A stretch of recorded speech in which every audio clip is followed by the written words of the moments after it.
Hi friends, இங்கே பாருங்கள். நான் உங்களுக்கு இன்றைக்கி யாரை காட்ட போகிறேன்ட்டு பாருங்கள். நாய்க்குட்டி நாட்டு நாய். சரியா, இது 3 குட்டி போட்டுச்சு. நாய் வந்து இந்த பாருங்க, இதுவும் இந்த அந்த 3 குட்டியும் இது தான்.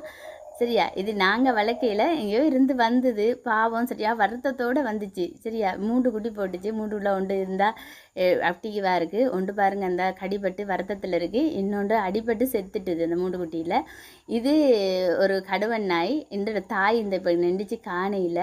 நாட்டு நாய்கள் அது பாவம். அந்த கடுவன் எங்களோட சிஸ்டர் வீட்டை இருந்து வந்தது. சிஸ்டர் இப்போ இல்லை, அதனால் வந்து அதுவும் இங்கே தான் நிற்கிது. உண்மையிலே நன்றியுள்ள ஜீவன்களாக இருக்கும், நல்ல அன்பாகவும் இருக்கும். மற்ற பெரிய பெரிய நாய்களை வாங்கி வளர்க்குறீங்க, அது மட்டும் விட்டுறாமல் இந்த மாதிரி நாட்டு நாய்களோடையும் வளர்த்து என்ன நாங்கள் சாப்பிட்றதுல கொஞ்சம் சோறு அதுக்கு அவ்வளோந்தானே. கொஞ்சம் நல்ல நன்றியாகவும் அன்பாகவும் இருக்கும். பாருங்களேன் எப்படி விளையாடுறான்னு சொல்லி. ஓகே, எல்லோரும் நிறைய பேர் நாட்டு நாய்கள் வளர்ப்பீங்க. பிடிச்சிருந்தா லைக் பண்ணுங்கள். என்னுடைய சேனலை சப்ஸ்கிரைப் பண்ணுங்கள். இந்த வீடியோ பிடிச்சா லைக் பண்ணுங்கள். நன்றி.